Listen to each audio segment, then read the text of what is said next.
Welcome to Systematic Speaks. We have the pleasure of dealing with the topic of mental health in today's society. Today, we have two wonderful guests, Dr. Hodge and Dr. McClure, that will be joining us to discuss this very critical topic in today's time. Royalty, introduce our first guest. Absolutely. So we have today with us Dr. Letosha Hodge. Dr. Hodge is a licensed clinical psychologist in DC and Maryland. She holds a master's in social work from Howard University and a doctorate in clinical psychology from American School of Professional Psychology. Prior to pursuing a career in psychology, she worked at the DC Child and Family Services Agency and other mental agencies providing services for children and adolescents. After receiving her psych degree in 2008, Dr. Hodge worked as a mental health consultant at the Potomac Job Corps Center in Washington, D.C., and went into private practice part-time. Currently, Dr. Hodge works in private practice full-time, and the focus of her practice is addressing symptoms of trauma in children, adolescents, and adults. She is well-versed in EMDR, TF-CBT, schema therapy, and other evidence-based treatment. Dr. Hodge is committed to providing the most evidence-based treatments to at-risk and underprivileged populations to the Washington, D.C. area. Welcome, Dr. Hodge. Thank you. All right, now I have the pleasure of introducing Dr. McClure. Dr. McClure is a licensed clinical mental health counselor in the state of North Carolina and a licensed clinical professional counselor in the state of Maryland. He has more than 20 years in higher education, agency counseling, consulting with the military, and private practice. He practices clinically under his Master's of Science in Counseling, and his clinical background focuses on individual, adult, family, stress, anxiety, depression, and phases of life concerns. His counseling style is inclusive of an eclectic orientation of psychodramatic, brief, solution-focused family systems and cognitive behavioral approaches towards symptom reduction and enhancing clarity in life choices. Also, he holds a graduate certificate in organizational development and a doctorate of management in organizational leadership and offers counseling and leadership development consultations. Welcome, Dr. McClure. Thank you so much. All right, so we're going to hop right into today's topic. And so we're going to get into asking questions first about the definition of mental health. What is our mental health? Okay, so when we talk about our mental health, we're talking about our state of being and referencing how we feel, how we think, and how we behave. And when you think about our mental health, most people think primarily about their emotions, but mental health also encompasses our physical state as well. Specifically, when you think about mental health and in African American communities, but also in other minority groups, people oftentimes will present with psychosomatic symptoms. And what that means is that they will often present with physical symptoms. So they may have stomach aches, headaches, they may feel overwhelmed and feel physical symptoms, but sometimes those symptoms are actually the result of mental health concerns. And so when you think about mental health, we're taking a look at our emotions, but we're also thinking about our overall health. And mental health encompasses our mental and our physical well-being. One of the things when you think about mental health as well is that you want to think about, how people don't pay as much attention as they should to their mental health. So sometimes people will go to the doctor because they're having a physical health issue. But a lot of times when people are feeling emotionally overwhelmed, they will not reach out and talk to a mental health provider. Sometimes people will try to handle the problems on their own, or, they may just feel like it's something that I'm going through and I'll get over it. One of the things that thinking about mental health as well is that there's still a lot of stigma around having a mental health concern. And people will assume or they'll think that if you're going to see a mental health provider, then it means that you're seriously mentally ill or that you're crazy. And a lot of times people, because they're not very educated about mental health, will think that if you're seeing a mental health provider, it has to be something very, very serious. And so it's important that we educate ourselves about mental health. We all have mental states. Everyone in their life will have changes in their emotions. People will struggle with depression, anxiety. People will go through grief. And everyone at some point will probably benefit from seeing a therapist. And it does not mean that, you know, you are seriously ill. You may not even have a mental health diagnosis, but you just may need a professional to process some of the stressors or things that you're experiencing. Oftentimes, though, people will feel as though, you know, maybe they don't need to do that or they shouldn't do that. And so what I suggest is that, you know, people in thinking about their physical health, if you were, you know, feeling ill, if you had high blood pressure, if you had diabetes, you would go to your doctor to manage those symptoms. And similarly to mental health, it's important that you see someone to manage those emotional issues, and it is fine. It does not mean that something is significantly wrong with you, but just like anyone, it's okay to need to talk to someone. It's okay to need help, and it's okay to actually go out and seek that help. And so I would highly, you know, suggest that, you know, when people think about mental health, to not just think about it from the perspective of it means that, you know, there's something significantly wrong with me, but it means that I'm having some emotional concerns that I may not be able to handle on my own, and that is actually a good thing and a positive step to go and speak to someone. And it is not a sign of weakness. It is not a sign of surrender, but it's actually a sign that you're taking responsibility for your health and making your self-care a priority, which is very important. The last thing that I want to point out in that is that a lot of times people will wait and neglect their mental health, and then they'll end up with health issues. When you think about every day being anxious, every day being stressed out, that weighs on your body. And so when people end up with issues like high blood pressure or even, you know, heart disease, then, you know, they will sometimes need to, or there's a suggestion that they seek mental health services.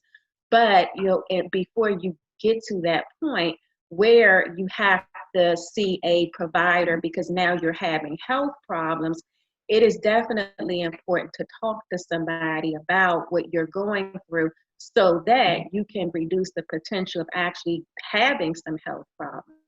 And so when we think about, you know, our mental health, it's our overall health.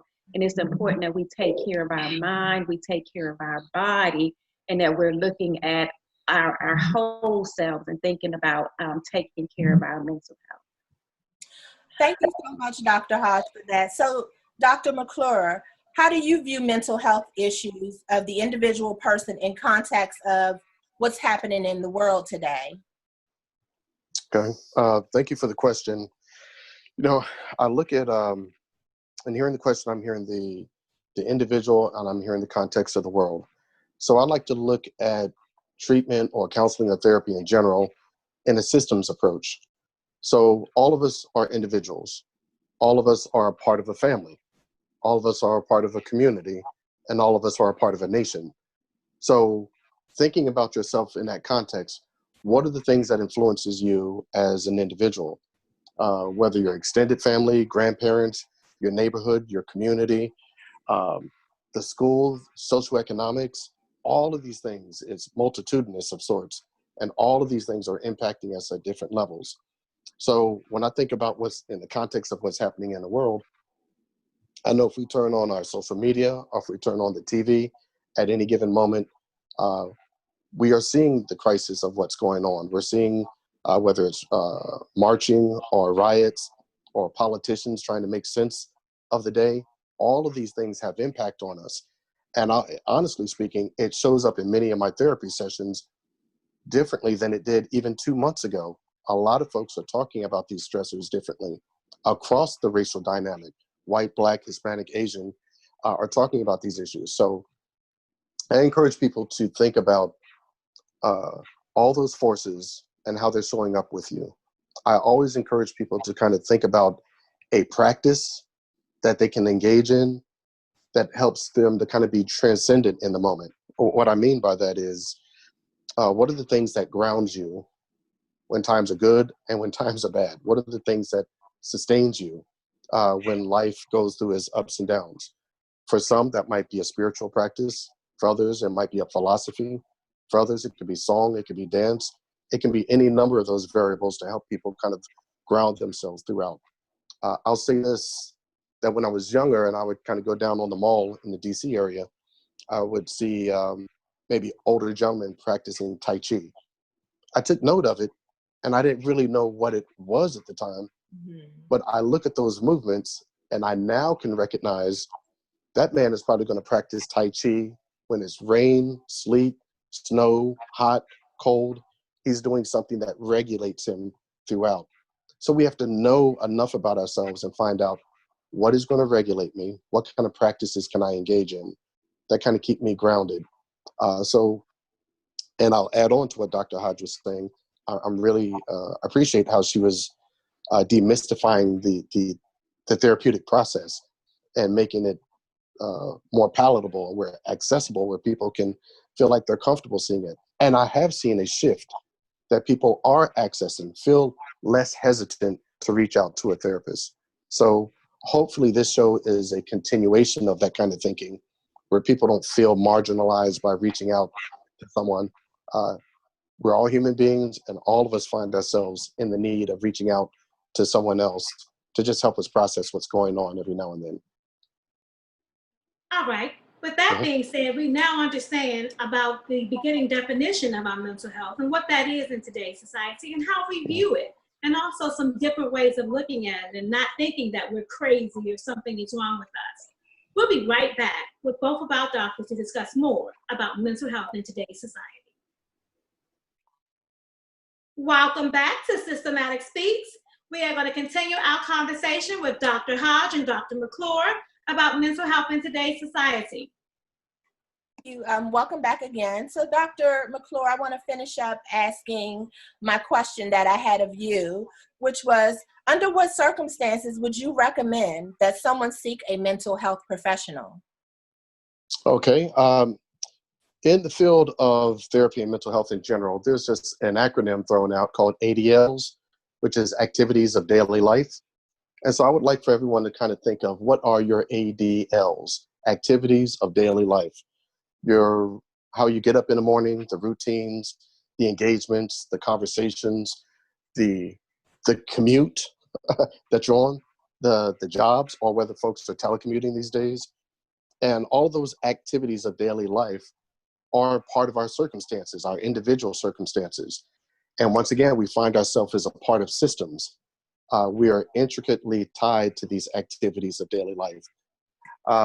So if someone finds that their ADLs, or activities of daily life, are thrown off, they're not as motivated, they're finding themselves disengaged.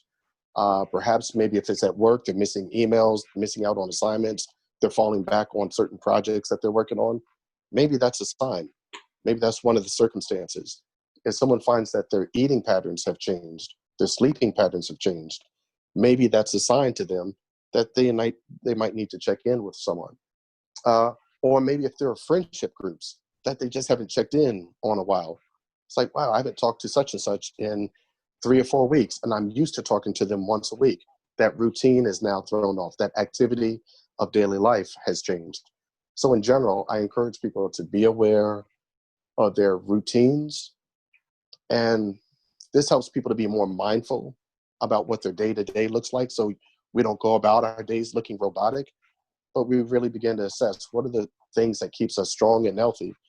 And a lot of times it is our connections of self, connections to others, relationships, work.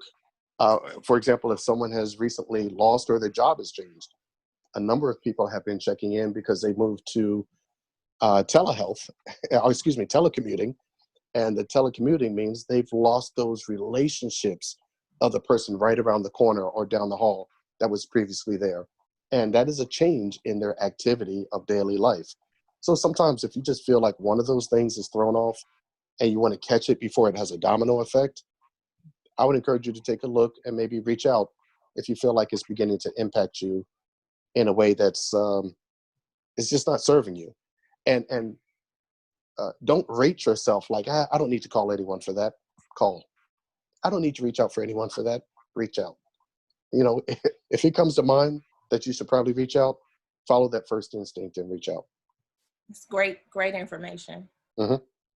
All right. So also, would health and hygiene be considered also one of the daily activities that we need to be keeping aware of? I know that some people, especially with teleworking now, you don't have to get up, you don't have to go to the office, and you might think that, okay, I'm finding myself not taking care of things that I routinely would, and not seeing that as a sign.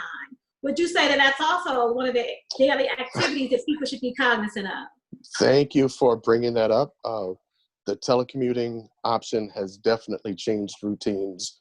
So to add to the hygiene piece, because I definitely see that, I would see the emotional eating is also showing up there, and people being more inclined to eat throughout the day because that breakfast, lunch, dinner routine has been thrown off. And sometimes people are working 10, 11, 12 plus hours a day, as opposed to maybe a usual 8-hour kind of clock, because they find themselves 8 o'clock still working.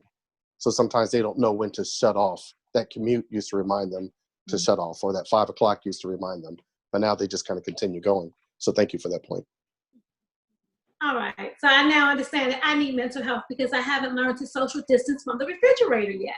Thank you for that tip.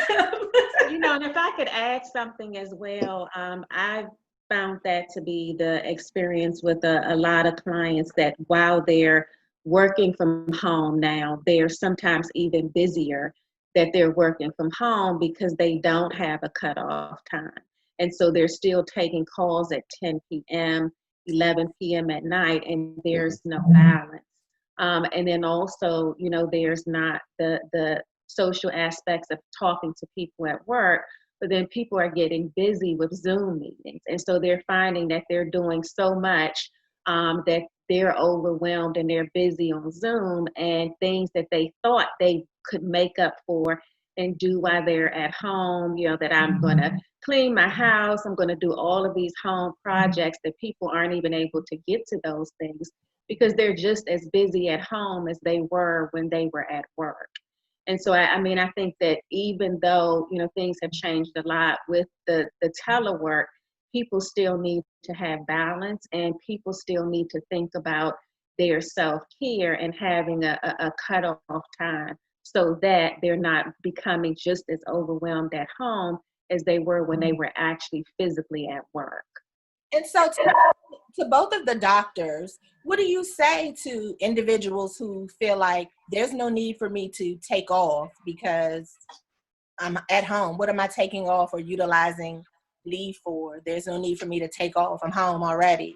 Mm-hmm. But it is necessary to sometimes debrief from the work environment just to get your own self together.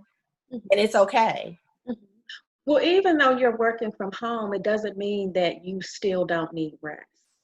And we also, should listen to our bodies, and we should listen to what they tell us. Yeah. And sometimes, even though you're physically at home, you're still working, you're still busy.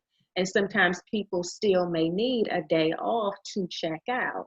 When you think about the term where people will say that they need a mental health day, a lot of times people do. And you may need a mental health day while you're at home to rest up, to relax, to do some self-care things, and that's okay. And so just because you're at home doesn't mean you still may not have those needs. And if you do, you should take that time to take that break so that you don't get burnt out while working from home, because it can still happen. Okay. Mm-hmm. So just to add to that, I would say in my own schedule, I do telehealth from home, which basically means I'm seeing clients online throughout my day. I have incorporated, since my caseload has tripled in the last month and a half, 2 months with COVID, I have carved time out in my telehealth day to go take a 5-mile walk, 4 to 5 mile walk in the middle of the day to make sure I'm deliberately checking out and not just going from person to person to person, because people need real time and attention to what their concerns are. And if I'm not present for myself, I cannot be present for them. Mhm. So I encourage it for myself. I do it for myself. I might see 9, 10 o'clock, and then between 11 and 2, exercise, shower, lunch, and be ready for my afternoon folks that I have to see. So I try to teach them what I do myself and encourage them to, that none of us are exempt from this. Even the doctors of sorts are not exempt from these stressors. Mm. Okay, Dr. McClure, you mentioned about strategies. So what strategies might you suggest someone take to determine if they should seek therapy?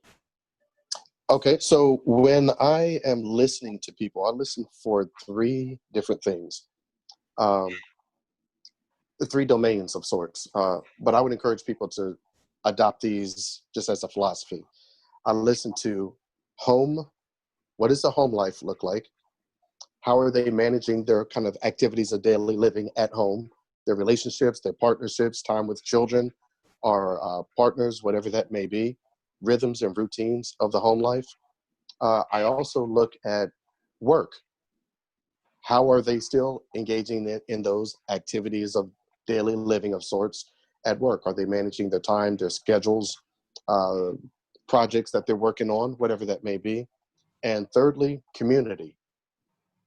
How are they staying in touch with their community? Whether that's a church, a congregation, a synagogue, a mosque, a softball team, or maybe extended family. So between home life, work life, and community life, I look at those as 3 strategies where people listening to this message can just say, how am I doing in my home, work, and community life? Am I still tapped in the way I once was? Have I drifted off? And am I engaging my supports the way that typically keep me at my healthiest in life? So home, work, and community supports are 3 strategies to look at. Perfect. That's excellent. So now we have some strategies to look forward to the diagnosis of whether we need help and things that we need to be evaluating. Thank you for that response. Let's go to break and we'll be right back. Welcome back to our segment on mental health in today's society. Royalty, take us back in. Sure. Okay, so I have a question for both of the doctors, but I'll start with Dr. Hodge, please. Dr. Hodge, what is your personal philosophy or therapeutic orientation regarding psychotherapy? So I was originally trained in evidence-based treatment and primarily cognitive behavioral therapy. So that is my primary orientation. However, what I found after practicing and doing therapy, when you think about people coming in for treatment with things like anxiety and depression, people present with many different symptoms and people have varying needs. So my philosophy is, while I do utilize the skills and techniques from those approaches, I know that it's very important to meet people where they are. And that therapy can't be like a recipe or a cookbook. And sometimes when you think about, for instance, people who may come to therapy suffering for something like depression, there is a protocol that you would normally utilize in cognitive behavioral therapy. However, that protocol may not work for every client in that perfect order. So what I try to do is make sure that I'm tailoring treatment to the unique needs of the client that I'm meeting with, but that I'm also modifying things based on the needs that they have. Some techniques in therapy won't work for every client. Sometimes the language involved or even the psychoeducation component of cognitive behavioral therapy may, need to be modified for certain clients based on education, based on the way that they may process information.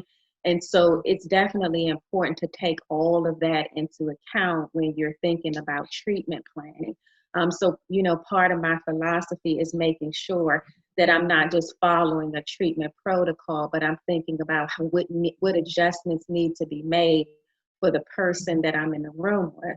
Also, I recognize that I'm 1 hour of that person's week. And that when they leave therapy or we leave that session, they go back to their lives, to whatever they're dealing with. And oftentimes people may say, well, I feel good, after this session, after this talk, but sometimes the next day or hours later, they don't, based on what they may be dealing with at home or in their community. And so one of the things that, I think is also important is to help people with resources, to make sure that people have resources out of therapy, because in between that time, people need other tools to help them cope. And the most successful, the most successful clients or treatment that I have with clients is those people that outside of therapy have some healthy resources. So they may have friends, they may have family, they may have a religious affiliation, but they have someone else or some other support just other than the therapist that helps them as well, which I think is also very important. So when I find immediately that people don't have that, one of the things that I will definitely seek to do is to help them to identify other resources so that it's not just me, but they have a team. And other than, the time that we have together, there are other people in other ways, even if it's through exercise, even if it's through a meditation group, that there's something else that they have not only to look forward to, but to support them outside of the therapeutic relationship. Okay, thank you for that, Dr. Hodge. Dr. McClure, your response? Yes, I think Dr. Hodge offered a beautiful answer. It checked many boxes of exactly what people need. The only pieces that I would add for myself is I appreciate the question because it's asking personal philosophy and the therapeutic orientation. So originally my training was cognitive behavioral, which is, your thoughts impact your actions and your behaviors. And as I found over time in honing my unique style is also including psychodynamic and also depth psychology, which will go into underlying systems. I want to really understand, for example, if someone is dealing with anger, I'm wondering to some degree if that is trauma informed. Is that coming through what we might call an ACEs questionnaire or adverse childhood experiences? And so I'm looking to track back along that line and see what might potentially be underneath. By the way, an ACEs questionnaire is conducted, and people can Google this, on folks between 0 and 18 to really unpack some of those underlying issues between that particular age.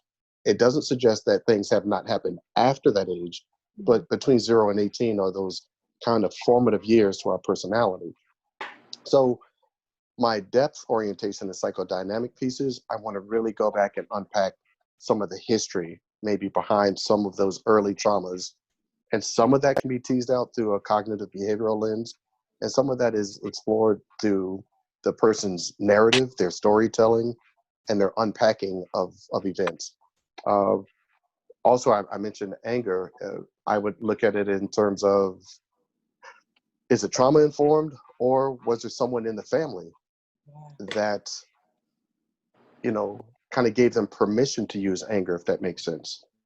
Gave them permission that this is how we deal with life events. This is how we deal with stress. This is how we deal with conflict. And so I would like to use those, once again, psychodynamic and depth orientations to find out who gave them permission along the way to engage similarly. Sometimes people might be borrowing from someone else's style and it doesn't even belong to them. And that depth orientation helps me to explore that. Perfect. Thank you. Thank you both for that. So moving on, I have another question, for both of you all. So Dr. Hodge, you mentioned about resources.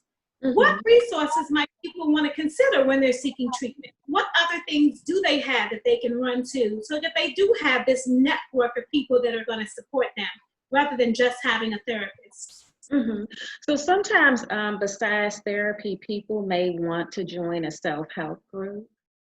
Sometimes there are, different activities or hobbies that, people can become involved in, as a potential resource. Also, sometimes when you think about finding a therapist as well, people can make sure that they do their homework and their research to try as much as possible to find a good fit. And there are tools, that can help you towards that. And one of the things that I, would suggest is to take a look at psychology today. And so sometimes, when people think about therapy, they're looking for someone that may be a good fit for them, a good fit for their unique needs. Sometimes people have preferences. They want a therapist of a certain age, ethnicity, gender.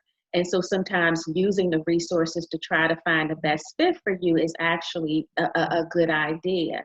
I've had experiences where people will say, just one time with a therapist, they discontinue therapy because they just didn't like this particular person and they give up. And what I say to people is that sometimes you unfortunately do have to shop around and you may not find someone that's a good fit the first time, but don't give up.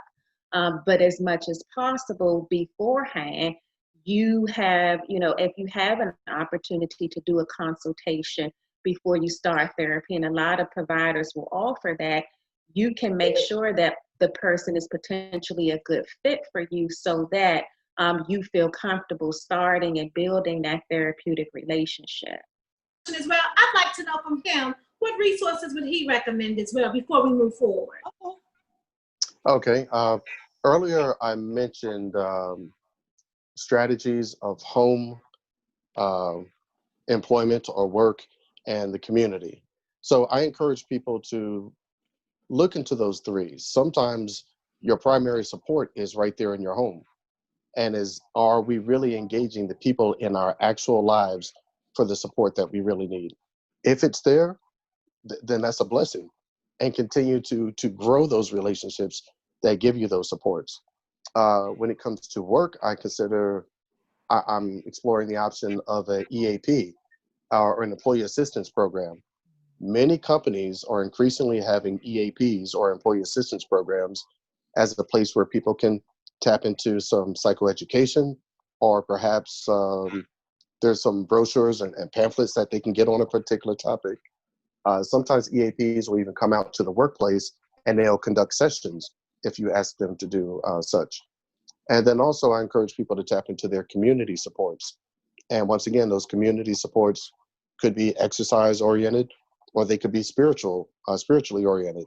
And I ask myself and others, in terms of those ADLs or activities of daily life, am I tracking with the routines and rhythms of my life in my home, employment, and community?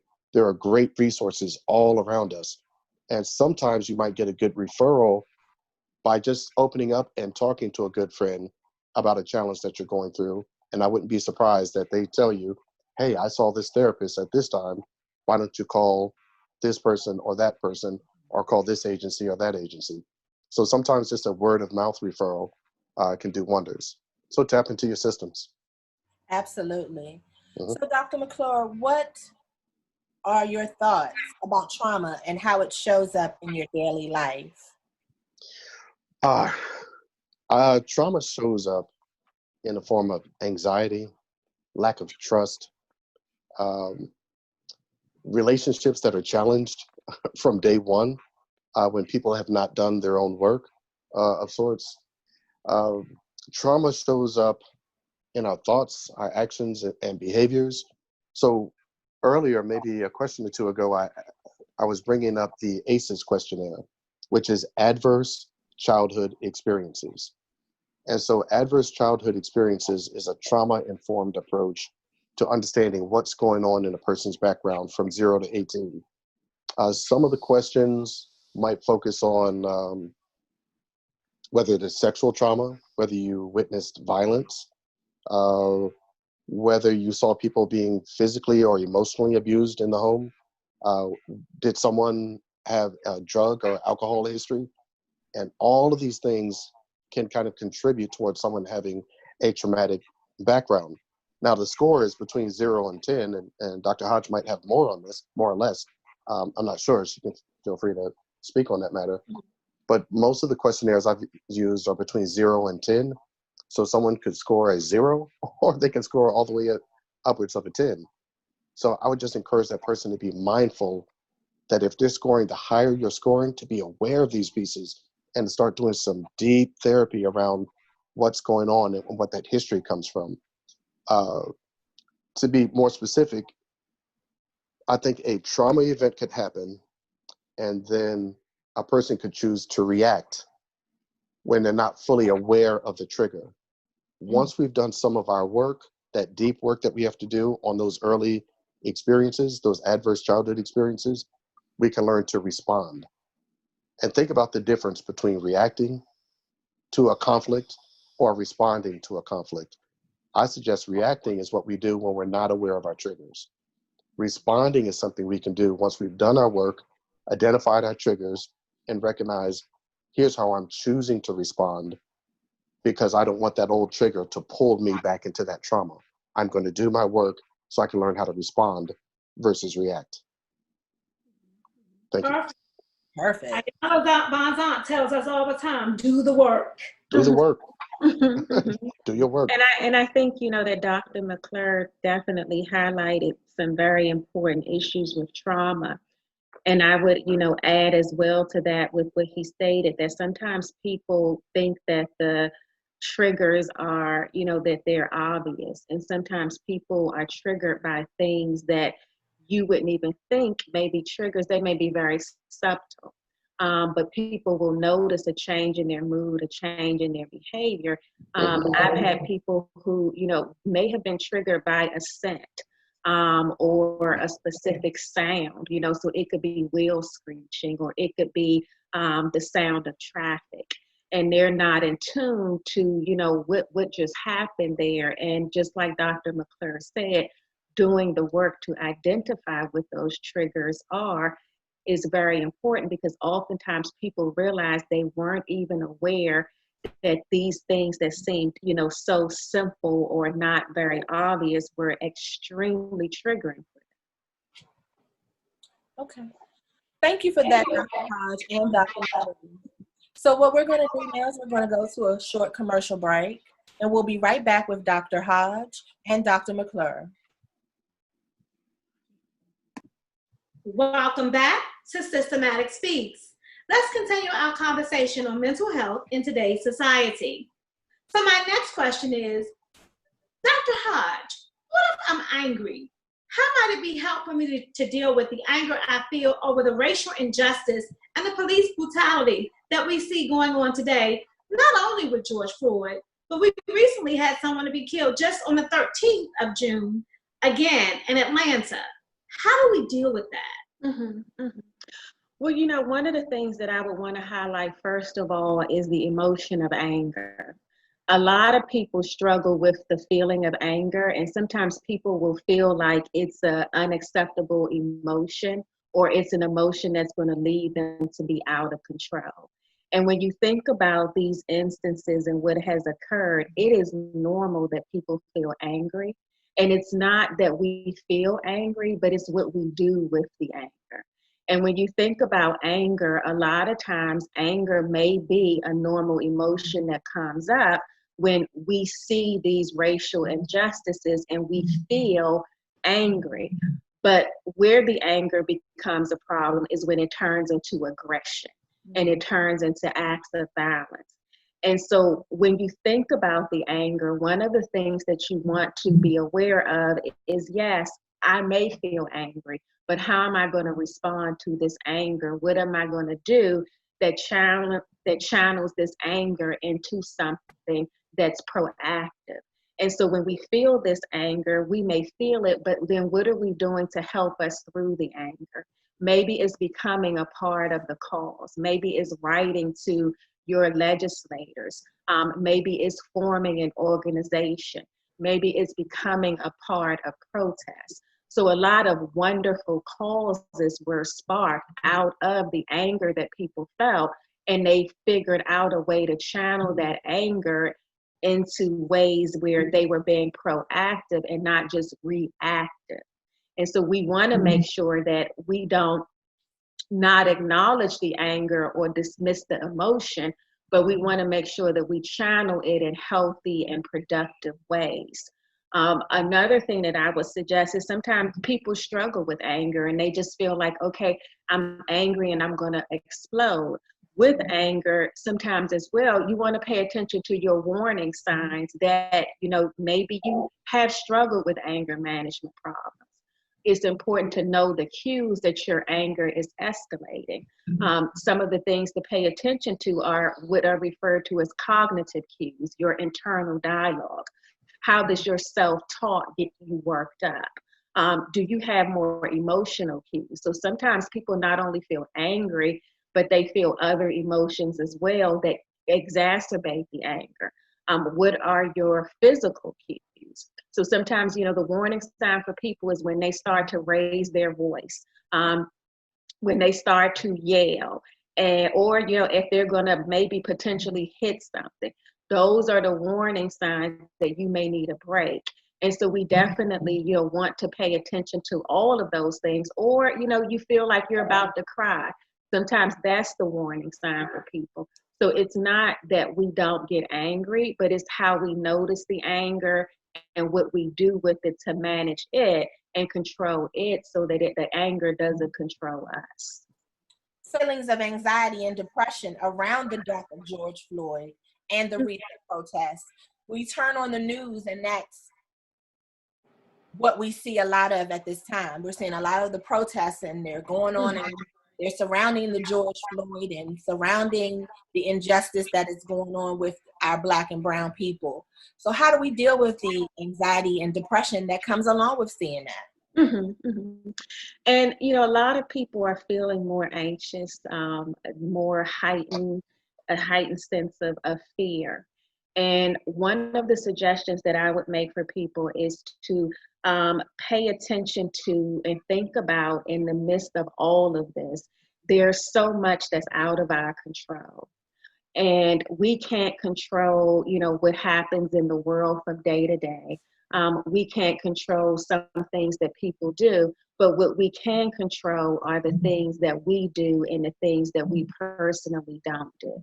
And this is the time where life seems so out of control. It is important for people to take control of the things that they reasonably can take control of, the things that you can do. And some of those things, when you think about anxiety, is that people will find that they're watching CNN all day, or they're watching social media, they're on their social media all day. That's something that we can control. And because it can have a tendency to get us more anxious, we may need to control the amount of time that we're on Facebook or Instagram, or that we're watching CNN. We can also control the conversations that we have, the people that we surround ourselves with that may tend to escalate our anxiety or get us worked up. We also, can pay attention to, when you think about anxiety, there's a lot of things that we say to ourselves that spiral our anxiety. So for instance, a lot of anxiety is channeled into a lot of what if thinking. And so people will engage in a lot of, what if this, what if that.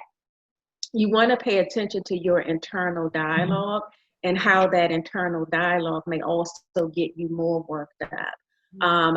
Are there things, that you're fearful of, that you're thinking about what if, and how you can channel that into, well, what if things go well? What if I have a good day? What if this bad thing doesn't happen? Paying attention to the shoulds, I should, I ought, I have to. Do you necessarily, or do you want to? And what are the things that you actually want to versus should, have to, and ought to? In the midst of this as well, when you think about anxiety, people are in their head, and a lot of the things that they're thinking in their head, they're thinking about the future. And so people are, what we describe as living in fiction. They're playing out these scenarios, they're playing out these scenes in their head, and people aren't really grounded in the moment. And what you want to think about is, can I get out of my head a bit and into my life? what's happening right now? How can I be present to what I see, what I hear, what I feel, what I notice? And trying to move from being in your head and in your mind and into your actual life. And a lot of people don't realize how even when having conversations with people, they're still in their head. When they're eating dinner, when they're doing an activity, they're not really present. They're trying to be really present to the here and now as a way to ground you and reduce that sense of what if this happens? How are these things going to play out? But this is what I see. This is what I know in the here and now. Important as well is that we need to make sure that we're doing things to relax. If it means, taking a warm shower, taking a bubble bath, engaging in some relaxing exercise and doing some meditation, but having something in your schedule that helps you to unwind, that helps you to relax. The next suggestion that I would make is that during these times, what you find, because people are anxious, or let's say they're even feeling down, people will have a tendency to self-medicate. And so they may start to engage in things to kind of help reduce the anxiety. And that's what you don't want to do, because once you self-medicate, those feelings will come back. You can't drink the anxiety or the depression away, but you may need to talk to someone about it. You may need to do some other things to help you relax and unwind. But if you know that tends to be the way that you go, you want to make sure that you implement these things before that becomes your go-to, so that you have other coping mechanisms and coping resources other than a drink or a cigarette or whatever you may use to help you to calm down and to relax. Also, with depression, a lot of people will sink into that, feeling of just feeling bad and surrender to it. And sometimes when you feel yourself in a low mood, you want to try to do things to help move you away from it and not deeper into it. So, getting up, getting out of bed, getting some sunlight, not drawing the shades, not tuning into things that lower your mood, but thinking about things that lift your mood a little. Maybe it's your favorite song. Maybe it's something that you watch on TV. But you want to think about all those things to help you, to bring you away from that feeling and not leading you to just kind of jumping into the well with the depression. But finally, too, talking about it. It's okay to not feel good and to not feel in a good space, and to definitely not keep that to yourself. And people sometimes will walk around smiling, but inside they're feeling so low. And no one knows, and they're not expressing it, they're not talking about it. And so definitely, if all else fails, taking the time to talk to someone about what you're feeling, or even just to shift your mood, to talk about something that gets your mind on something else. Perfect. Brings up a lot of things for me. I noticed that I was glued to CNN. I would watch CNN all day, then I would turn around and leave the TV on all night, not realizing how much, even when you're asleep, all that information is still being processed. Mm-hmm. And so, it took my son saying to me, because I started to be very overzealous with him, be careful when you go to the store. Make sure you do this. Don't stop it. Don't make sure you stop at all the stop signs. So he's like, Mom, we've been doing this all of our lives. Now you're just becoming heightened around it. But just realizing how, just being a mother of 2 African-American sons, how it did start to consume me. Every time they move, where you going? How long are you going to be gone? What time? And 1 minute after they're supposed to be home, I'm dialing the phone. Where are you? How far are you away? You don't realize.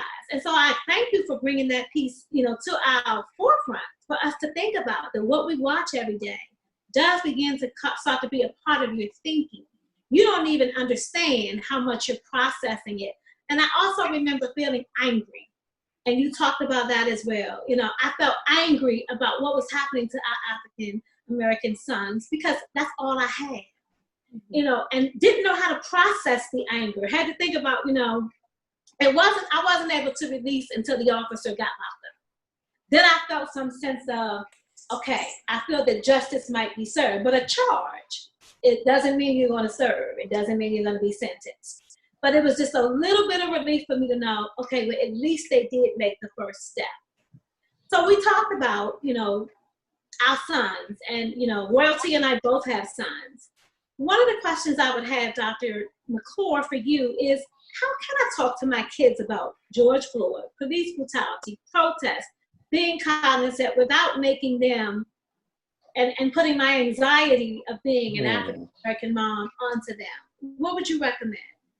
Okay, so any parent that is asking that question, I want to tell that parent that they're already in the right place. They're already in the right mindset. They're already doing the right things of sorts, if that is their mindset at that point. So depending on the age of the child, I sometimes use this with children and adults. I say that you can take almost any feeling in the world and boil them down to these four. People are either mad, glad, sad, or scared. Mad, glad, sad, or scared. Now you can take that all the way up into the SAT words, or you can boil it all the way down to mad, glad, sad, and scared. So depending on the age, if it's 5 and under, maybe 7 and under, you're talking to your child about how they feel, and you talk to them about those 4 words, and so they can select one. Maybe they're scared one day and they're mad the next day, and as you're listening, they might use other words and say, what word, where would that fit? Is that a mad feeling or a sad feeling, or is that a scared feeling? You're helping your child to identify with what's going on, and you're helping yourself in the process. So I would say that is a real concrete tool to use: mad, glad, sad, scared, to inform the conversation.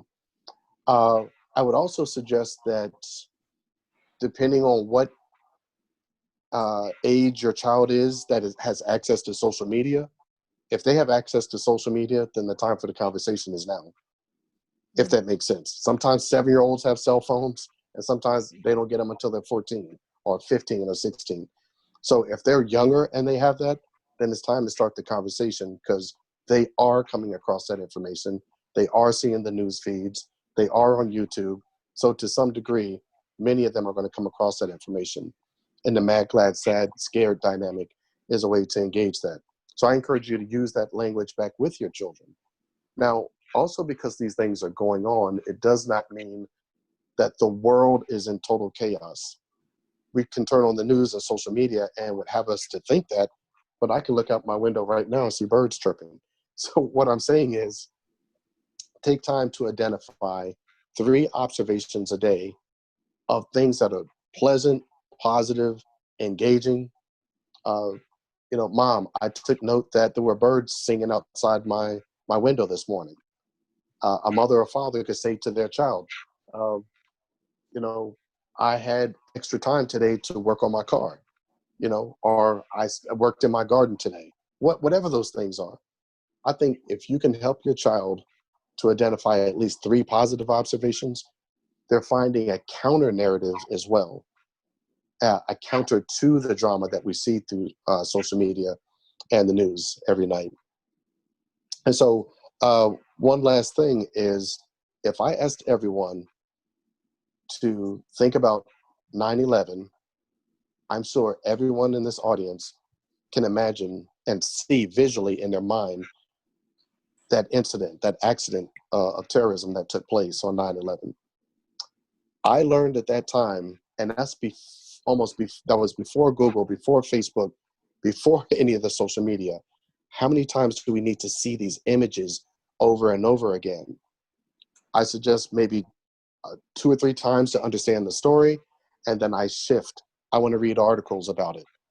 So I might shift from visual stimulation to something that's auditory, or something where I can at least take the visual away from the media and take it to something that's more reading oriented, if that makes sense. I don't want to see the trauma 15, 20, 25 times and now desensitize myself to what's really happening. But you can still stay engaged without all the visual trauma. So we have to remember that underneath, we have cortisol levels and hypertension and diabetes and any number of other diseases or ailments that people deal with. I am mindful of the self-care. I'm mindful of my own self-care, that I don't want to see this image 10 times a day. What do I need to do to download different information that isn't just overstimulating my visual cortex of sorts to where I'm traumatized myself. So I just pull into something that's more reading oriented to stay keyed in at that level. Thank you. Dr. Hodge, let me pass the same question to you. How can I talk to my kids about everything that's going on today? So the first thing that I would say is that you want to make sure in talking to your kid, you don't make your feelings theirs. And that you want to make sure that you're avoiding making assumptions about what they feel or how they may feel about it, but you validate what they feel and what they don't feel. And particularly with young children, sometimes, people will find when they ask young kids certain questions that the answer is, I don't know, I don't have an answer. And sometimes, kids, not all kids can put words to what they feel, but sometimes they express those feelings in other ways. And so people will find that expression in the child's play, in their drawings, in their activities. And so however those feelings come out, you want to be talking to your kids about what they feel, how they notice what they feel, and validating the feelings that they have, which may be the same or different for yours. The next I would say is that you want to encourage questions, and even if it's not questions that you can answer, but you want to encourage those questions and have those dialogues. And sometimes, it's okay if you don't have the answer to a question, but you're keeping the dialogue open and you're not avoiding having these conversations that are sometimes tough. I would also suggest, that to try to be calm, but don't hide your emotions, because your kids need to see what you feel and also see you processing it, see you getting through those feelings, and you're modeling those things for them. The last thing I would say is, if you feel uncomfortable or you're feeling like, okay, I'm not really sure about how to gauge these conversations, how to start them. There are a few organizations that you can go online and go to these sites, and they give some really good tips on how to talk to your kids about the protests, about the racial injustice. One of them is childmind.org. So they have a lot of tips on how you can talk to your kids about all of the racial tension happening right now. Another good one is the Center for racialjustice.org. And they both provide some information and also give some tips on speaking to your children in developmentally appropriate ways. Okay. So for both of the doctors, my question would be, how do I address my white friends and other minorities who don't understand specifically how African Americans experience racism? Should I start? Feel free to start off. Well, so this is real time. This isn't theory talking and necessarily. I'll just say all the theory relevant in this moment. This is the practical application. What I mean by that is, I got a phone call yesterday. I had 2 phone calls Friday and maybe one Wednesday from colleagues from outside of our group, from about 3 or 4 white colleagues. And they were calling to check in on me and see how I'm understanding this. And so in real time, I said I wanted to trust my voice. I want to trust that I am experiencing what I'm experiencing, that I'm not acquiescing or holding back from that moment, but then I'm engaging the realness of it. I'm engaging my own experiences. One of the things we can do is validate our experience by speaking it. And we validate other people's experiences by listening to it. I can understand that there can be different contexts, and I can hold those contexts in the same space and wrestle with those thoughts. if we're saying that we're friends, then let's step up and move in and wrestle a bit and educate each other in this. I'm thinking about two resources specifically. There is a Unpacking the Invisible Knapsack by Peggy McIntosh. That is a great resource to use if colleagues or friends are going to have that across, different racial or gendered lines of sorts, are going to have these conversations. There is another book that was recently released, and I'm hearing that it's sold out. Even Oprah mentioned it on one of her shows recently, and it's How to Be an Anti-Racist by Dr. Ibram X. Kendi. And I think those are available on Audible as well. And so these are new books to me. I haven't even had a chance to read them yet, but I see myself, if we're going to be in this continued conversation, that I'll say, hey, you pick up this book, I pick up this book, and let's march through it. Let's march through what someone else, a third party, is bringing us. So it's not my bias or someone else's bias. It's a third party scholar looking at these things and gives us kind of a third party way of unpacking some of these realities. But once again, validate your voice by speaking it. And to me, that is a radical form of mental health of sorts, is to know that your own voice has value and worth, and to speak from that framework. Okay, and Dr. Hodge, what about you? I would say I was having a conversation with someone the other day, and one of the things that was mentioned is, when you think about how we as African Americans deal with discrimination and deal with the racial injustices, that oftentimes, when it's not someone's experience, they have no idea the depth of what we experience and how we experience it. And because of that, you can't understand.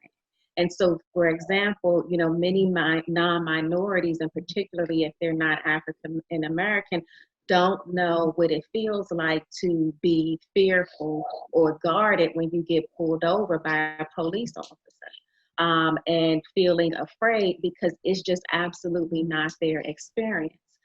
Sometimes, being profiled, not knowing what it's like to be walking down the street or walk in the store and people are following you and walking behind you just because of the color of your skin. And interestingly, in hearing other minorities like Indian, Asian, or even Hispanic people, not really connecting to that experience the way that we experience it. And I think, that it's important for us to feel comfortable educating people and talking about our unique experiences, because it's surprising how sometimes people, because they just don't know, are so ignorant in this day and time to the depth of how we still experience these things. And it, will seem, it's surreal to us because we experience it often, that they just absolutely don't know that these things still occur to the depth that they do.